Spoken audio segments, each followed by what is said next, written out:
भगवान बाबा बालकनाथ जी की पावन कृपा से आयोजित यज्ञोपवीत संस्कार का समापन समारोह श्रद्धा, भक्ति और वैदिक मंत्रोच्चारण के साथ संपन्न हुआ।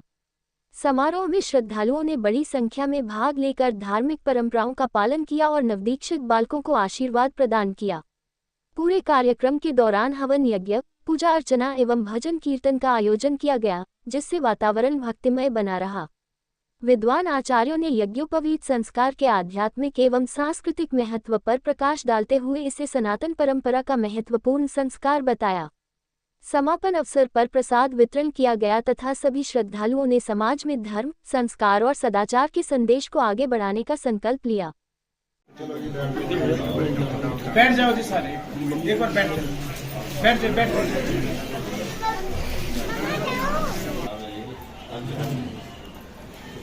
हाँ, जल का सुबह उठना, कैसे दिनचर्या रहनी है तो उसको अपना आगे रखना, उस अनुसार उसका अनुसरण करते रहना है, उस अनुसार सारा कार्य करना अपनी दिनचर्या का। और उस चीज़ को माता पिता ने भी अपनाना है और उन्होंने करवाना है थोड़ा इस चीज़ का, कि हमारी यही संस्कृति है, यही हमारे संस्कार हैं।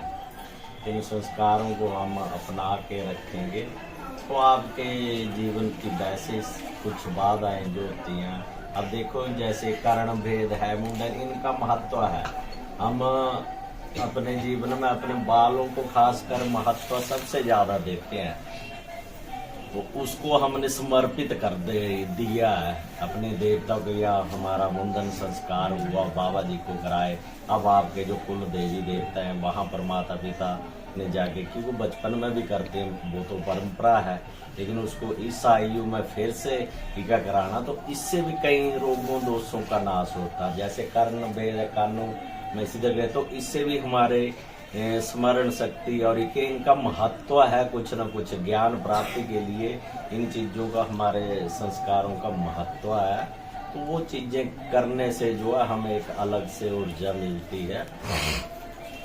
और जो भी हमारे मंत्र हैं उनका जाप करना है, अपने माता पिता की, गुरुजनों का आदर करना है, ये चीजें सिखाने को आपको सिखाई हैं, बताया गया, उसका अनुसरण करना है। और उसके पश्चात जो अपना विभिन्न समाज में कुरीति हैं उनसे भी बचे रहना, नशा इत्यादि उनसे दूरी बना के रखना। और जीवन में एक चीज ध्यान में रखना, अगर जहाँ पर भी आपको लगता है ये आदमी नेगेटिव है, आपको गलत बोलता है, उसको तुरंत वहाँ से छोड़ दो। गलत रास्ते पे लेने जा रहा है, चाहे वो दोस्ती है, चाहे वो कितना भी आपके गें, जो आपको गलत तरफ ले, उसका शीघ्र त्याग कर देना चाहिए। उससे जो होगा कि आप उस बुराइयों से बच जाएंगे। कहते हैं ना, जैसी संगत वैसी रंगत, तो उस चीज़ों का प्रभाव हमारे जीवन में रहता है, तो उन चीज़ों से बचना है। और माता पिता ने भी इस चीज़ का ध्यान रखना। तो आपने इस परंपरा को अपनाया, सभी पाठकों ने जो है, और हमारे आचार्यों ने पूर्ण विधि से सारा कार्य कराया है, तो ये तभी सफल है। तो उसको भी बहुत सारी बधाई, शुभकामनाएं, सभी पाठकों को भी बहुत सारी बधाई।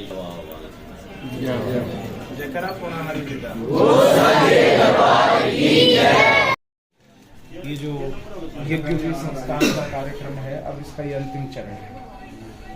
अब आप भिक्षा ग्रहण करके आए हैं सदगुरु महाराज श्री 1008, और ये आप सबका और हमारा बहुत बड़ा सौभाग्य है कि ये पावन अवसर हमें मिला, क्योंकि ये साक्षात सिद्ध गद्दी है और इस गद्दी से मंत्र दीक्षा प्राप्त होना, ये अपने आप में बाबा बालकनाथ जी की कृपा है। यानी मैं अपने शब्दों में कहूँ तो ये कोई हमारे प्रति नहीं, आपके प्रति नहीं है, ये साक्षात श्री सिद्ध बाबा बालकनाथ जी की कृपा है कि आज हम सबको ये सौभाग्य प्राप्त हुआ है।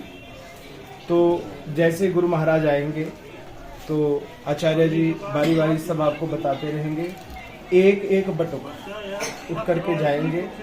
जो भी गुरु दक्षिणा के रूप में आप वस्त्र लेकर के आए, वो वस्त्र और आपकी झोली, समझ रहे हैं? ये देखो मेरी तरफ, ये पीठ है, आप सब ने यहाँ खड़े होना है। गुरु जी को प्रणाम कैसे करना है, कोई चरण नहीं छुएगा। आज से ध्यान रखना, देखो हमारे सब या तो दंडवत प्रणाम है या पंचांग प्रणाम।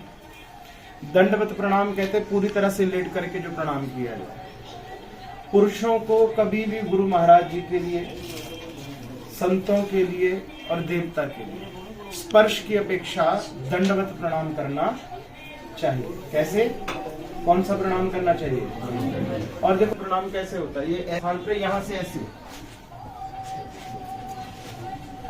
और आज से आप वेद मंत्र पढ़ाया जाएगा, जैसे जैसे हम बोलेंगे तो वैसे गाना करना।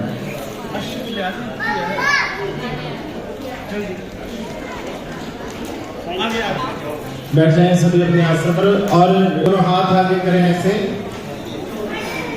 बेटा ऐसे वैराग्य मुद्रा में दोनों हाथ ऐसे आगे। सभी बोले ओम श्री गणपते नमः। स्वस्ति श्री गुरु चरण कमलेभ्यो ओम महत् ओम जनः ओम तपः ओम। ये पावन अवसर हमें प्राप्त हो रहा है, तो इसके लिए मैं गुरु महाराज जी का बहुत बहुत धन्यवाद करता हूँ, क्योंकि गुरु महाराज जी के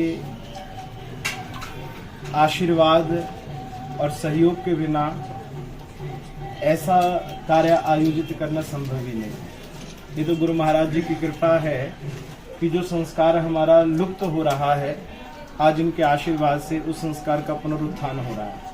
और गुरु जी, मुझे आपको बताते बड़ी प्रसन्नता हो रही है कि इस बार तो, पिछली बार तो हमें बच्चों को बोलना पड़ रहा था, इस बार तो बहुत सारे बच्चे ऐसे थे जो स्वयं इसके लिए तैयार थे। तो जितने भी आप बाकी माता पिता हैं, क्योंकि इसके बाद दीक्षा होगी, तो आप एक बार माथा टेक के सब बाहर चलें।